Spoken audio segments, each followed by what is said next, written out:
ಬಂಧುಗಳೇ ನಮಸ್ಕಾರ, ಹೇಗಿದ್ರೆ ನೀವೆಲ್ಲರೂ? ನಾನು ಸುಬ್ರಹ್ಮಣ್ಯ ಎಸ್ ಹಂಡಿಗೆ. ಬಂಧುಗಳೇ, ರಾಜ್ಯದಲ್ಲಿ ಒಂದು ಪ್ರಮುಖ ರಾಜಕೀಯ ಬೆಳವಣಿಗೆ ಆಗ್ತಾ ಇದೆ. ಸಹಜವಾಗಿ ಎಲ್ಲರಲ್ಲೂ ಕೂಡ ಕುತೂಹಲವನ್ನ ಮೂಡಿಸ್ತಾ ಇದೆ ಈ ರಾಜಕೀಯ ಬೆಳವಣಿಗೆ. ಕಾರಣ ಡಿ.ಕೆ. ಶಿವಕುಮಾರ್ ಇದೀಗ ಮುಖ್ಯಮಂತ್ರಿ ಆಗ್ತಿದ್ದ ಹಾಗೆ ಎದುರಾಗ್ತಿರುವಂತ ಮೊದಲ ಸವಾಲು ಅಂದ್ರೂ ಕೂಡ ತಪ್ಪಾಗ್ಲಿಕ್ಕಿಲ್ಲ.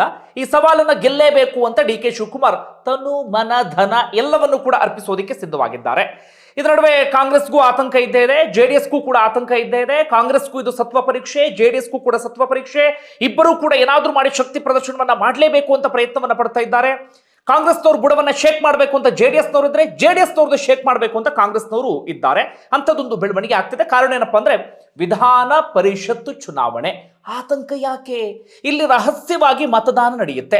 ಹೀಗಾಗಿ ಕಾಂಗ್ರೆಸ್ನವರಿಗೆ ಆತಂಕ ಏನು, ನಮ್ಮ ಶಾಸಕರು ಕೈ ಕೊಟ್ಬಿಟ್ರೆ ಏನ್ ಮಾಡೋದು ಅಂತ. ಜೆಡಿಎಸ್ನವರಿಗೂ ಕೂಡ ಅದೇ ರೀತಿಯಾದಂತಹ ಆತಂಕ ಇದೆ. ಹಿಂದೆ ರಹಸ್ಯ ಮತದಾನ ಆದಂತ ಸಂದರ್ಭದಲ್ಲಿ ಅಡ್ಡ ಮತದಾನದಿಂದ ಏನೇನೆಲ್ಲ ಬೆಳವಣಿಗೆ ಆಗಿತ್ತು ಅನ್ನೋದು ನಿಮ್ಮೆಲ್ಲರ ಗಮನಕ್ಕೆ ಇರುತ್ತೆ. ನಾನು ಅದಾದ ಬಳಿಕ ಮಾಹಿತಿಯನ್ನು ಕೊಡ್ತಾ ಹೋಗ್ತೀನಿ. ಈ ಜಮೀರ್ ಅಹಮದ್ದು, ಅಖಂಡ ಶ್ರೀನಿವಾಸ ಮೂರ್ತಿ, ಚಲುವರಾಯಸ್ವಾಮಿ ಇವರೆಲ್ಲರೂ ಕೂಡ ಅಡ್ಡ ಮತದಾನವನ್ನ ಮಾಡಿಯೇ ಕಾಂಗ್ರೆಸ್ ಪಕ್ಷಕ್ಕೆ ಜಂಪ್ ಆದಂತವರು. ಅದಕ್ಕೆ ಸಂಬಂಧಪಟ್ಟ ಹಾಗೆಯೂ ಕೂಡ ನಾನು ಕೊನೆಯದಾಗಿ ಮಾಹಿತಿಯನ್ನು ಕೊಡ್ತಾ ಹೋಗ್ತೀನಿ. ಮೊದಲಿಗೆ ಈ ಕ್ಷಣದ ಬೆಳವಣಿಗೆ ಏನೇನು ಅಂತ ಗಮನಿಸ್ತಾ ಹೋಗೋಣ. ಈ ಆತಂಕದ ಕಾರಣಕ್ಕಾಗಿ ಇದೀಗ ಕಾಂಗ್ರೆಸ್ನ ಶಾಸಕರು ಕೂಡ ಬಿಡದಿ ಬಳಿಯ ರೆಸಾರ್ಟ್ ಒಂದಕ್ಕೆ ಶಿಫ್ಟ್ ಆಗಿದ್ದಾರೆ. ಇತ್ತ ಜೆಡಿಎಸ್ನವರು ಕೂಡ ದೇವನಹಳ್ಳಿಯ ರೆಸಾರ್ಟ್ಗೆ ಈಗ ಹೊರಟಿದ್ದಾರಂತೆ. ಈ ಮೂಲಕ ರಾಜ್ಯದಲ್ಲಿ ಮತ್ತೊಮ್ಮೆ ರೆಸಾರ್ಟ್ ರಾಜಕಾರಣ ಶುರುವಾಗಿದೆ ಅಂದ್ರೂ ಕೂಡ ತಪ್ಪಾಗ್ಲಿಕ್ಕಿಲ್ಲ. 2 ದಿನಗಳ ಕಾಲ ತಮ್ಮ ಕ್ಷೇತ್ರ ಜನ ಎಲ್ಲವನ್ನು ಕೂಡ ಮರೆತು ಮೋಜು ಮಸ್ತಿ ಎಲ್ಲದರಲ್ಲೂ ಕೂಡ ಕಾಲ ಕಳೆದು ಶಾಸಕರೆಲ್ಲರೂ ಕೂಡ ಬರ್ತಾರೆ ಬಿಡಿ. ಇದು ಒಂದು ಕಡೆಯಿಂದ. ಮತ್ತೊಂದು ಕಡೆಯಿಂದ ಇದೀಗ ಕುದುರೆ ವ್ಯಾಪಾರಕ್ಕೆ ವೇದಿಕೆ ಸಿದ್ಧವಾಗಿದೆ. ಯಾಕೆ ಈ ಮಾತನ್ನ ಹೇಳ್ತಾ ಇದ್ದೀನಿ ಅಂದ್ರೆ, ಈ ವಿಧಾನ ಪರಿಷತ್ ಚುನಾವಣೆ ನಡೀತಿರೋದು ವಿಧಾನಸಭೆಯಿಂದ ವಿಧಾನ ಪರಿಷತ್ಗೆ. ಇಲ್ಲಿ ಜನ ವೋಟ್ ಹಾಕೋದಿಲ್ಲ, ಜನರಿಗೆ ಮತದಾನದ ಹಕ್ಕಿರೋದಿಲ್ಲ. ಜನ ಯಾರನ್ನ ಆರಿಸಿ ಕಳಿಸಿರ್ತಾರೋ ಶಾಸಕರು ಅಥವಾ ಜನಪ್ರತಿನಿಧಿಗಳು, ಅವರಿಗೆ ಮತದಾನವನ್ನ ಮಾಡುವಂತ ಹಕ್ಕು ಇರುತ್ತೆ ಇಲ್ಲಿ. ಈಗೇನಾಗಿದೆ ಅಂದ್ರೆ, ಕಾಂಗ್ರೆಸ್ನಿಂದಲೂ ಕೂಡ ಓರ್ವ ಎಕ್ಸ್ಟ್ರಾ ಅಭ್ಯರ್ಥಿ ಇದ್ದಾರೆ, ಜೆಡಿಎಸ್ನಿಂದಲೂ ಕೂಡ ಓರ್ವ ಎಕ್ಸ್ಟ್ರಾ ಅಭ್ಯರ್ಥಿ ಇದ್ದಾರೆ. ಜೆಡಿಎಸ್ ಅಲ್ಲೂ ಕೂಡ ಅಭ್ಯರ್ಥಿನ ಗೆಲ್ಸ್ಕೊಳ್ಬೇಕು ಅನ್ನುವಂಥ ಹಠ, ಕಾಂಗ್ರೆಸ್ನಲ್ಲೂ ಕೂಡ ಗೆಲ್ಸ್ಕೊಳ್ಬೇಕು ಅನ್ನುವಂಥ ಹಠ. ಈಗ ಕಾಂಗ್ರೆಸ್ಗೂ ಏನಾಗಿದೆ ಅಂದ್ರೆ, ಎಕ್ಸ್ಟ್ರಾ ಮತಗಳನ್ನ ಸೆಳಿಬೇಕು ಅಂತಾದ್ರೆ ಒಂದಷ್ಟು ಶಾಸಕರನ್ನ ಕೊಂಡುಕೊಳ್ಬೇಕು ಅಂತ ಪರಿಸ್ಥಿತಿ ಇದೆ. ಕಾಂಗ್ರೆಸ್ಗೆ ಕೊಂಡುಕೊಳ್ಳಲೇಬೇಕಾದಂತ ಅನಿವಾರ್ಯತೆ ಅಷ್ಟರ ಮಟ್ಟಿಗಿಲ್ಲ. ಆದ್ರೆ ಜೆಡಿಎಸ್ನ ಬುಡವನ್ನ ಶೇಕ್ ಮಾಡಬೇಕು ಅಂತ ಏನಾದ್ರೂ ಪ್ರಯತ್ನ ಪಡ್ತಾ ಇದ್ರೆ ಅಂಥದ್ದೊಂದು ಪ್ರಯತ್ನ ಆಗ್ಬಹುದು. ಜೆಡಿಎಸ್ಗೆ ಏನಾಗಿದೆ ಅಂದ್ರೆ, ಅವ್ರ ಅಭ್ಯರ್ಥಿ ಗೆಲ್ಲಲೇಬೇಕು ಅಂತಾದ್ರೆ ಕಾಂಗ್ರೆಸ್ನಿಂದ ಒಂದಷ್ಟು ಶಾಸಕರನ್ನ ಕೊಂಡುಕೊಳ್ಳಲೇಬೇಕಾಗಿದೆ. ಇತ್ತ ಆ ಕಡೆಯಿಂದ ಈ ಕಡೆಯಿಂದ ಒಂದಷ್ಟು ಶಾಸಕರು ನಾವು ವ್ಯಾಪಾರಕ್ಕೆ ರೆಡಿ ಇದ್ದೇವೆ, ನಮ್ಮನ್ನ ನೀವು ಕೊಂಡುಕೊಳ್ಳಬಹುದು ಅಂತ ರೆಡಿಯಾಗಿ ನಿಂತು ಬಿಟ್ಟಿದ್ದಾರೆ. ನಮ್ಗೆ ಎಂಥ ಅದ್ಭುತವಾದಂಥ ವ್ಯವಸ್ಥೆ ಅಂದ್ರೆ ನೋಡಿ, ನಾವು ಓಟ್ ಹಾಕುವ ಸಂದರ್ಭದಲ್ಲಿ ಏನು ಮಾಡ್ತೀವಿ ಹೇಳಿ? ಇವ್ರು ನಮ್ಮ ಜಾತಿಯವರ ಅಂತ ಯೋಚನೆ ಮಾಡ್ತೀವಿ, ಇವ್ರು ಎಷ್ಟು ದುಡ್ಡು ಕೊಡ್ತಾರೆ ಅಂತ ಯೋಚನೆ ಮಾಡ್ತೀವಿ. ಆ ದುಡ್ಡು ತಗೊಂಡು ನಮ್ಮ ಜಾತಿಯವರ ಅಂತ ಯೋಚನೆ ಮಾಡಿ ಅವರಿಗೆ ಓಟನ್ನು ಹಾಕ್ತೀವ. ಈಗ ಶಾಸಕರು ಕೂಡ ನಮ್ಮ ರೀತಿಯಲ್ಲೇ ಮತವನ್ನ ಚಲಾಯಿಸುವಂತ ಪರಿಸ್ಥಿತಿಯೆಲ್ಲ ಬಂದು ನಿಂತ್ಕೊಂಡಿದ್ದಾರಾ? ಓರ್ವ ಶಾಸಕರು ಗೆಲ್ಲಬೇಕು ಅಂದ್ರೆ ಓರ್ವ ಹಿರಿಯ ಶಾಸಕರು ಬಹಳ ಚೆನ್ನಾಗಿ ಹೇಳ್ತಾ ಇದ್ರು. ಇತ್ತೀಚಿನ ಚುನಾವಣೆ ಹೆಂಗಾಗಿದೆ ಅಂದ್ರೆ, ಕನಿಷ್ಠ ಅಂದ್ರೂ ಕೂಡ ನಮ್ದೇ ನಮ್ಮ ಪರವಾದಂತ ಅಲೆ ಇದೆ, ನಮ್ದೇ ಭದ್ರಕೋಟೆ ಹಂಗೆ ಹಿಂಗೆ ಅಂದ್ರೂ ಕೂಡ ಕನಿಷ್ಠ ಅಂದ್ರೂ ಕೂಡ ಒಂದು 20 ಕೋಟಿ ಖರ್ಚು ಮಾಡಲೇಬೇಕಂತೆ ಒಂದು ವಿಧಾನಸಭಾ ಕ್ಷೇತ್ರದಲ್ಲಿ ಗೆಲ್ಲಬೇಕು ಅಂತಾದ್ರೆ. ಕನಿಷ್ಠ 20 ಕೋಟಿ ಅಂದ್ರೆ ಗರಿಷ್ಠ ಎಲ್ಲಿವರೆಗೆ ಹೋಗಬಹುದು ಅನ್ನೋದನ್ನ ನೀವೇ ಯೋಚನೆ ಮಾಡಿ. ಈ ರೀತಿಯಾಗಿ ಇಲ್ಲಿ ಬಂಡವಾಳವನ್ನ ಹೂಡಿ ಬಂದಂತವ್ರು ಏನ್ ಮಾಡ್ತಾರೆ, ಈಗ ಆ ಬಂಡವಾಳವನ್ನ ವಾಪಸ್ ತೆಗೆದುಕೊಳ್ಳೋದಕ್ಕೆ ಒಂದು ಒಳ್ಳೆ ಸಮಯ ಅಂತ ಯೋಚನೆ ಮಾಡ್ತಾರೆ. ಹೀಗಾಗಿ ಅವ್ರು ಏನು ಹೇಳ್ತಾರೆ, ನಮಗೆ ನಾವು ಬಂಡವಾಳ ಹೂಡಿದ್ವಲ್ಲ ಅದಕ್ಕಿಂತ ಜಾಸ್ತಿ ಯಾರು ಕೊಡ್ತಾರೆ ನಾವು ಆ ಕಡೆ ಹೋಗ್ತೀವಿ ಎನ್ನುವ ರೀತಿಯಲ್ಲೂ ಕೂಡ ಯೋಚನೆ ಮಾಡುವಂತ ಸಾಧ್ಯತೆ ಇದೆ. ಅಂಥದ್ದೊಂದು ಕುದುರೆ ವ್ಯಾಪಾರಕ್ಕೆ ಇದೀಗ ವೇದಿಕೆ ಸಿದ್ಧವಾದಂತ ರೀತಿಯಲ್ಲಿ ಕಾಣಿಸ್ತಾ ಇದೆ. ಇದು ನಮ್ಮ ಪ್ರಜಾಪ್ರಭುತ್ವ, ಇದು ನಮ್ಮ ಅತ್ಯದ್ಭುತವಾದಂಥ ವ್ಯವಸ್ಥೆ. ಇದೆಲ್ಲವೂ ಕೂಡ ಯಾವಾಗ ಸರಿಯಾಗುತ್ತೋ ಗೊತ್ತಿಲ್ಲ ಬಿಡಿ. ಓಕೆ, ಈಗ ಅಂಥದ್ದೊಂದು ಪರಿಸ್ಥಿತಿ ಇದೆಯಾ? ಹಾಗಾದ್ರೆ ಯಾಕಿಂತ ಪರಿಸ್ಥಿತಿ ನಿರ್ಮಾಣ ಆಯಿತು, ಏನು ಕತೆ ಅಂತ ಗಮನಿಸ್ತಾ ಹೋಗೋದಾದ್ರೆ, ಬಂಧುಗಳೇ, ಒಟ್ಟು 7 ಸ್ಥಾನಗಳಿಗೆ ಈಗ ವಿಧಾನ ಪರಿಷತ್ತು ಚುನಾವಣೆ ನಡೀತಾ ಇರೋದು. ಈಗ ಕಾಂಗ್ರೆಸ್ನ ಸಂಖ್ಯಾಬಲದ ಆಧಾರದ ಮೇಲೆ ಅವರು 4 ಸ್ಥಾನವನ್ನ ಆರಾಮಾಗಿ ಗೆದ್ದುಕೊಳ್ತಾರೆ. ಬಿಜೆಪಿಯ ಸಂಖ್ಯಾಬಲದ ಆಧಾರದ ಮೇಲೆ ಅವರು 2 ಆರಾಮಾಗಿ ಗೆಲ್ಸ್ಕೊಂಡು ಬರ್ತಾರೆ. ಅಲ್ಲಿಗ 6 ಆಯ್ತಾ, 6ರಲ್ಲಿ ಯಾವುದೇ ರೀತಿಯಲ್ಲೂ ಕೂಡ ಸಮಸ್ಯೆ ಇಲ್ಲ. ಆದ್ರೆ ಈಗ ಸಮಸ್ಯೆ ಇರೋದು, ಈಗ ಕಾಂಗ್ರೆಸ್ ಏನ್ ಮಾಡಿಬಿಟ್ಟಿದೆ ಅಂದ್ರೆ, ಇನ್ನೋರ್ವ ಎಕ್ಸ್ಟ್ರಾ ಅಭ್ಯರ್ಥಿಯನ್ನ ಕಣಕ್ಕಿಳಿಸಿದೆ, ಅಂದ್ರೆ 5ನೇ ಅಭ್ಯರ್ಥಿಯನ್ನ. ಇತ್ತ ಜೆಡಿಎಸ್ ಏನ್ ಮಾಡಿದೆ ಅಂದ್ರೆ, ಯಾವುದೇ ಸಂಖ್ಯಾಬಲ ಇಲ್ಲದಿದ್ದರೂ ಕೂಡ ತನ್ನ ಅಭ್ಯರ್ಥಿಯನ್ನ ಕಣಕ್ಕಿಳಿಸಿದೆ. ಇತ್ತ ಕಾಂಗ್ರೆಸ್ನಿಂದ 5ನೇ ಅಭ್ಯರ್ಥಿ ಯಾರು ಅಂದ್ರೆ, ಡಿ.ಕೆ. ಶಿವಕುಮಾರ್ ಅವರ ಪರಮಾಪ್ತ, ಡಿ.ಕೆ. ಶಿವಕುಮಾರ್ ಅವರ ಎಲ್ಲಾ ಕೆಲಸಗಳನ್ನು ನೋಡಿಕೊಳ್ಳುವಂತವರಾಗಿರುವಂತ ವಿನಯ್ ಕಾರ್ತಿಕ್ ಇದ್ದಾರೆ. ಇತ್ತ ಜೆಡಿಎಸ್ನಿಂದ ಬಹುಕೋಟಿ ಒಡೆಯನಾಗಿರುವಂತ ಗೋವಿಂದರಾಜ್ ಅವರು ಕಣದಲ್ಲಿದ್ದಾರೆ. ಇಂಥ ಚುನಾವಣೆಯಲ್ಲಿ ಸಾಮಾನ್ಯರಿಗಂತೂ ಟಿಕೆಟ್ ಸಿಗಲ್ಲ ಬಿಡಿ, ಇದಿದ್ದವ್ರಿಗೆ ಮಾತ್ರ ಇಲ್ಲಿ. ಓಕೆ, ಈ ಗೋವಿಂದರಾಜು ಕಣದಲ್ಲಿದ್ದಾರೆ. ಇತ್ತ ಜೆಡಿಎಸ್ನಿಂದ ಗೋವಿಂದರಾಜು ಗೆಲ್ಸ್ಕೊಳ್ಬೇಕು ಅಂತ ಕಾಂಗ್ರೆಸ್ನಿಂದ ವಿನಯ್ ಕಾರ್ತಿಕ್ ಗೆಲ್ಸ್ಕೊಳ್ಬೇಕು ಎನ್ನುವಂತ ಪ್ರಯತ್ನ. ಬರೀ ಇಲ್ಲಿ ಗೆಲುವು ಸೋಲಿನ ಲೆಕ್ಕಾಚಾರ ಮಾತ್ರ ಅಲ್ಲ. ಇಲ್ಲಿ ಏನಾದರೂ ಈಗ ಡಿ ಕೆ ಶಿವಕುಮಾರ್ CM ಆಗ್ತಾ ಇದ್ದ ಹಾಗೆ ಈಗ ಒಕ್ಕಲಿಗರ ನಾಯಕ ಅನ್ನೋದು ಈಗ ಮತ್ತೆ ಮುನ್ನೆಲೆಗೆ ಬರ್ತಾ ಇದೆಯಲ್ಲ. ಅದೇ ಒಕ್ಕಲಿಗರ ಅದರದ ಮೇಲೆ ರಾಜಕೀಯ ಮಾಡ್ಕೊಂಡು ಬಂದಿದ್ದು JDSನ ಕುಮಾರಸ್ವಾಮಿ ಅವರು. ಈಗ ಕುಮಾರಸ್ವಾಮಿ ಹಾಗೆ ಡಿ ಕೆ ಶಿವಕುಮಾರ್ ನಡುವೆ ಆ ಕಾರಣಕ್ಕಾಗಿ ಮತ್ತೊಂದು ಸುತ್ತಿನ ಜಟಾಪಟಿ ಬಹಳ ಜೋರಾಗ್ತಾ ಇದೆ ಎಲ್ಲಾ ವಿಚಾರದಲ್ಲೂ ಕೂಡ. ಈಗ ಕಾಂಗ್ರೆಸ್ ಬರೀ ಗೆಲ್ಲೋದು ಮಾತ್ರ ಅಲ್ಲ, ಏನಾದ್ರೂ ಮಾಡಿ JDSನ ಬುಡವನ್ನೇ ಶೇಕ್ ಮಾಡಿಬಿಡಬೇಕು ಅಂತ ಹೇಳಿ.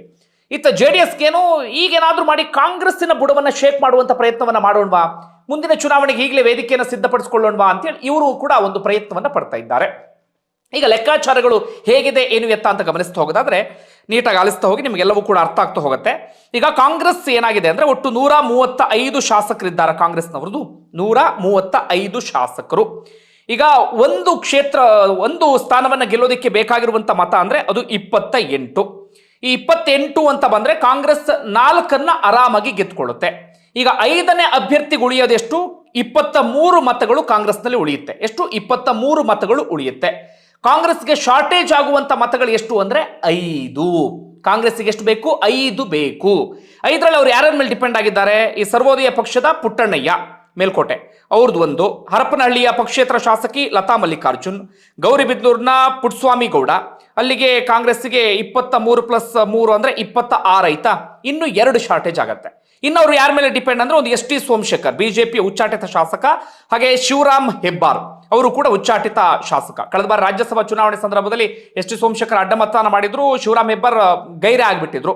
ಓಕೆ, ಹೀಗಾಗಿ ಇವರಿಬ್ಬರ ಮೇಲೂ ಕೂಡ ಕಾಂಗ್ರೆಸ್ ಡಿಪೆಂಡ್ ಆಗಿದೆ. ಅಲ್ಲಿಗೆ 28 ಆಗುತ್ತೆ 5ನೇ ಅಭ್ಯರ್ಥಿಗೆ. ಹಾಗೆ 2ನೇ ಪ್ರಾಶಸ್ತ್ಯದ ಮತಗಳ ಮೇಲೂ ಕೂಡ ಅವರು ಡಿಪೆಂಡ್ ಆಗಿದ್ದಾರೆ. ಹೀಗಾಗಿ ಕಾಂಗ್ರೆಸ್ಗೆ ಇವೆಲ್ಲವೂ ಕೂಡ ಕರೆಕ್ಟ್ ಆಗಿ ಬಂತು ಅಂದ್ರೆ ಯಾವುದೇ ರೀತಿಯಲ್ಲೂ ಕೂಡ ಸಮಸ್ಯೆ ಇಲ್ಲ. ಈ ರೀತಿಯಾಗಿ ಅವರು ಲೆಕ್ಕಾಚಾರ ಹಾಕೊಂಡಿದ್ದಾರೆ. ಆತಂಕ ಏನಪ್ಪಾ ಅಂದ್ರೆ JDS ಈಗಾಗಲೇ ಕಾಂಗ್ರೆಸ್ನ 14 ಶಾಸಕರನ್ನ ಸಂಪರ್ಕಿಸಿದೆಯಂತೆ. ನಿನ್ನೆ CLP ಮೀಟಿಂಗ್ ಕೂಡ ನಡೀತು, ಎಲ್ಲಿ ಬಿಡದಿಯ ರೆಸಾರ್ಟ್ ನಲ್ಲಿ. ಇವತ್ತು ಕೂಡ ನಡೆಯುತ್ತೆ. ಶಾಸಕರಿಗೆ ವೋಟ್ ಹಾಕೋದು ಹೇಗೆ ಅಂತ ಹೇಳಿ ಕಲಿಸಿಕೊಡಲಾಗ್ತಾ ಇದೆ, ಅಲ್ಲೇನಾದ್ರೂ ಎಡವಟ್ಟಾಗ್ಬಿಟ್ರೆ ಎನ್ನುವಂತ ಕಾರಣಕ್ಕಾಗಿ. ಆ ಸಂದರ್ಭದಲ್ಲಿ ಮೊಳಕಾಲ್ಮೂರನೇ ಶಾಸಕರಾಗಿರುವಂತ ಗೋಪಾಲ್ ಕೃಷ್ಣ ಅವರಿಗೆ ಡಿ ಕೆ ಶಿವಕುಮಾರ್ ನೇರವಾಗಿ ಕೇಳಿದ್ರಂತೆ, ಕುಮಾರಸ್ವಾಮಿ ನಿಮ್ಮನ್ನು ಸಂಪರ್ಕಿಸಿದ್ರ ಅಂತ. ಅವ್ರು ಹೌದು ಅಂತಲೂ ಕೂಡ ಒಪ್ಕೊಂಡ್ರಂತೆ. ಈ ರೀತಿಯಾಗಿ ಕುಮಾರಸ್ವಾಮಿ ಕಾಂಗ್ರೆಸ್ನ ಹೆಚ್ಚು ಕಡಿಮೆ 14 ಶಾಸಕರನ್ನ ಸಂಪರ್ಕಿಸಿದ್ದಾರಂತೆ. ಈಗ ಲೆಕ್ಕಾಚಾರ ಕರೆಕ್ಟ್ ಆಗಿದ್ರೂ ಕೂಡ ಕುಮಾರಸ್ವಾಮಿ ನಮ್ಮ ಶಾಸಕರನ್ನ ಹೇಳ್ಕೊಂಡು ಬಿಟ್ರೆ ಅಂತ ಹೇಳಿ ಕಾಂಗ್ರೆಸ್ಗೆ ಇರುವಂತ ಆತಂಕ. ಮತ್ತೊಂದು ಆತಂಕ ಏನಪ್ಪಾ ಅಂದ್ರೆ ಮತ ಅಸಿಂಧು ಆಗಿಬಿಟ್ರೆ ಅಥವಾ ಅನರ್ಹ ಆಗ್ಬಿಟ್ರೆ, ರಿಜೆಕ್ಟ್ ಆಗಿಬಿಟ್ರೆ ಅಂತ ಹೇಳಿ. ಯಾಕಂದ್ರೆ ನಮ್ಮಲ್ಲಿ ಎಷ್ಟೋ ಶಾಸಕರಿಗೆ ಸರಿಯಾಗಿ ವೋಟ್ ಮಾಡೋದಕ್ಕೂ ಕೂಡ ಬರೋದಿಲ್ಲ. ತುಂಬಾ ಸಂದರ್ಭದಲ್ಲಿ ಅಂತ ಎಡವಟ್ಟುಗಳೆಲ್ಲವೂ ಕೂಡ ಆಗಿಬಿಟ್ಟಿದೆ. ಈ ಆತಂಕದಲ್ಲಿ ಕಾಂಗ್ರೆಸ್ ಇದೆ. ಇನ್ನು JDSನ ಇಲ್ಲಿ ಬಿಜೆಪಿ ಬಿಡಿ, ಬಿಜೆಪಿ ಅವ್ರದ್ದು 62 ಶಾಸಕರು ಇರೋದು. 2 ಸ್ಥಾನಗಳು ಅಂದ್ರೆ 56 ಮತ ಬೇಕು, ಅವ್ರು ಆರಾಮಾಗಿ ಗೆದ್ದುಕೊಂಡು ಹೋಗ್ತಾರೆ. ಬಿಜೆಪಿಗೆ ಇಲ್ಲಿ ಹೆಚ್ಚು ಸಮಸ್ಯೆ ಇಲ್ಲ. ಈಗ JDSನ ವಿಚಾರಕ್ಕೆ ಬರೋದಾದ್ರೆ JDSಗೆ ಇರೋದೇ 18 ಶಾಸಕರು. ಈಗ ಬಿಜೆಪಿಯಿಂದ 6 ಮತಗಳು ಉಳಿಕೆ ಆಗುತ್ತೆ. ಬಿಜೆಪಿದ 62 ಶಾಸಕರು, ಅವ್ರಿಗೆ ಇಬ್ಬರನ್ನ ಗೆಲ್ಸ್ಕೊಳ್ಳೋಕೆ 56 ಬೇಕು. ಇನ್ನು 6 ಅವರಲ್ಲಿ ಬಾಕಿ ಉಳಿಯುತ್ತೆ. ಆ 6 ಶಾಸಕರು ಸಹಜವಾಗಿ ತಮ್ಮ ಮೈತ್ರಿ ಪಕ್ಷವಾಗಿರುವಂತ ಬಿಜೆಪಿ ಕಡೆಗೆ ಬರ್ತಾರೆ. ಅಲ್ಲಿಗೆ 18+6 ಅಲ್ಲಿಗೆ 24 ಆಗತ್ತಾ? 18+6 24 ಆಗುತ್ತೆ. 24 ಆದ್ರೆ ಇನ್ನು 4 ಶಾರ್ಟೇಜ್ ಆಗುತ್ತೆ. ಅದಕ್ಕೆ ಯಾರ ಮೇಲೆ ಡಿಪೆಂಡ್ ಆಗಿದ್ದಾರೆ ಅಂದ್ರೆ ಜನಾರ್ದನ್ ರೆಡ್ಡಿ ಒಂದು, ಮತ್ತೊಂದು ಬಸನಗೌಡ ಪಾಟೀಲ್ ಯತ್ನಾಳ್ ಬಿಜೆಪಿಯಿಂದ ಉಚ್ಚಾಟನೆ ಆಗಿರೋದು. ಅಲ್ಲಿಗೆ ಏನಾಗುತ್ತೆ ಅವರಿಗೆ 26 ಆಗುತ್ತೆ JDSಗೆ. ಇನ್ನು 2 ಮತ ಶಾರ್ಟೇಜ್ ಜೊತೆಗೆ ಅವರಿಗೆ ಆತಂಕ ಏನಪ್ಪಾ ಅಂದ್ರೆ GT ದೇವೇಗೌಡರು ಸರಿಯಾದ ರೀತಿಯಲ್ಲಿ ಸಂಪರ್ಕಕ್ಕೆ ಸಿಗ್ತಾ ಇಲ್ವಂತೆ. ಇನ್ನು 2 ಎಕ್ಸ್ಟ್ರಾ ಬೇರೆ ಬೇಕು. 2 ಬೇಕು ಅಂದ್ರೆ ಅವರು ಕಾಂಗ್ರೆಸ್ನ ಕಡೆಯಿಂದಲೇ ಸೆಳ್ಕೊಳ್ಬೇಕು, ಇಲ್ಲ ಅಂತಾದ್ರೆ ಅಲ್ಲಿ ವಸಿಂಧು ಅನರ್ಹ ಅಂತದ್ದೇನಾದ್ರೂ ಆಗಬೇಕಾಗತ್ತೆ. ಹೀಗಾಗಿ JDSನ ಲೆಕ್ಕಾಚಾರವೇ ಇದೀಗ ಕುತೂಹಲ ಮೂಡಿಸ್ತಾ ಇದೆ. ಇನ್ನು 2 ಎಲ್ಲಿಂದ ತರ್ತಾರೆ ಅಂತ. ಹೀಗಾಗಿ ಕುಮಾರಸ್ವಾಮಿ ಈಗಾಗಲೇ ಕಾಂಗ್ರೆಸ್ನ 14 ಶಾಸಕರನ್ನ ಸಂಪರ್ಕಿಸಿದ್ದಾರೆ ಎನ್ನುವಂತ ಸುದ್ದಿಗಳೆಲ್ಲವೂ ಕೂಡ ಬರ್ತಾ ಇದೆ. ಒಟ್ಟಾರೆಯಾಗಿ ಕಾಂಗ್ರೆಸ್ನಿಂದಲೂ ಕೂಡ ಕುದುರೆ ವ್ಯಾಪಾರ, JDSನಿಂದಲೂ ಕೂಡ ಕುದುರೆ ವ್ಯಾಪಾರ ಜೋರಾಗಿದೆ. ನಾಳೆ ಚುನಾವಣೆ ನಡೆಯುತ್ತೆ. ಸಂಜೆ 5 ಗಂಟೆ ಸುಮಾರಿಗೆ ಫಲಿತಾಂಶ ಬರುತ್ತೆ.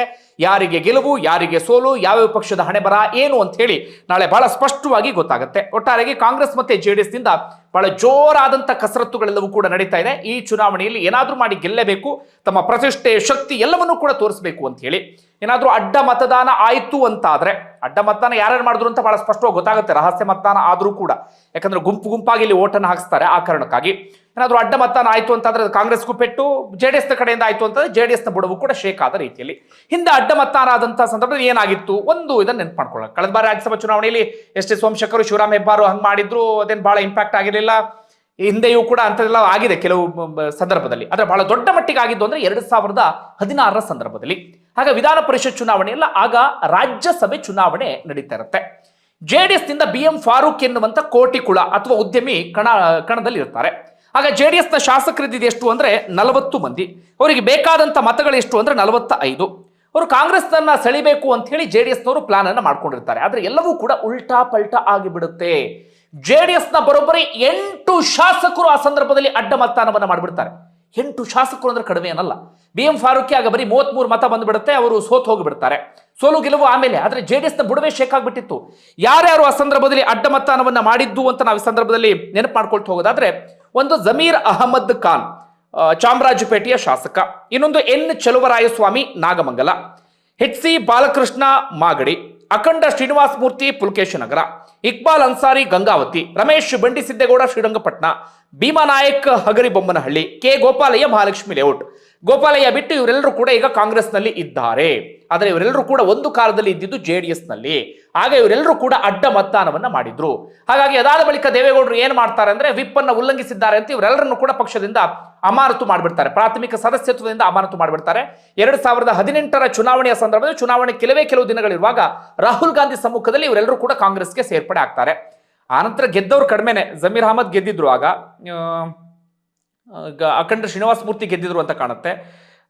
ಕೆಲವು ಮಂದಿ ಗೆದ್ರು, ಗೋಪಾಲಯ್ಯ ಗೆದ್ರು. ಇನ್ನುಳಿದಂತೆ ಸಾಕಷ್ಟು ಮಂದಿ ಆ ಸಂದರ್ಭದಲ್ಲಿ ಸೋತೋದ್ರು. ಬಾಲಕೃಷ್ಣ ಸೋತೋದ್ರು, ಚಲುವರಾಯಸ್ವಾಮಿ ಸೋತೋದ್ರು, ರಮೇಶ್ ಬಂಡಿ ಸಿದ್ದೇಗೌಡ ಸೋತೋದ್ರು. ಹೀಗೆ ಸಾಕಷ್ಟು ಮಂದಿ ಅದಾದ ನಂತರ ಸೋಲನ್ನು ಕೂಡ ಕಂಡಿದ್ರು. ಒಟ್ಟಾರೆಯಾಗಿ ಅದೊಂದು ಅಡ್ಡ ಮತದಾನ ಆಗ JDSನ ಬುಡವನ್ನೇ ಶೇಕ್ ಮಾಡಿಬಿಟ್ಟಿತ್ತು, ಪ್ರಮುಖವಾಗಿ ಹಳೆ ಮೈಸೂರು ಭಾಗದಲ್ಲಿ. ಹೀಗಾಗಿ ವಿಧಾನ ಪರಿಷತ್ ಚುನಾವಣೆ ಕೂಡ ಕುತೂಹಲ ಮೂಡಿಸ್ತಾ ಇದೆ. ನಿಮ್ಗೆ ಏನಿಸುತ್ತೆ ಕಮೆಂಟ್ ಮಾಡಿ. ಧನ್ಯವಾದ.